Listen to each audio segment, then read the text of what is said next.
বন্ধুরা, আজকে অনেক দিন পরে লাইভে এলাম। সবাই তোমরা কেমন আছো? শুভ নববর্ষ শুভেচ্ছা রইল তোমাদের। আশা করি সবাই ভালো আছো। আমি রয়েছি এখন গুজরাট আহমেদাবাদে।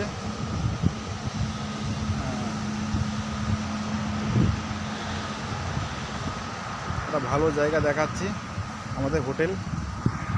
সবাই কেমন লাগলো একটু লাইক করে একটু সাবস্ক্রাইব করে দিও।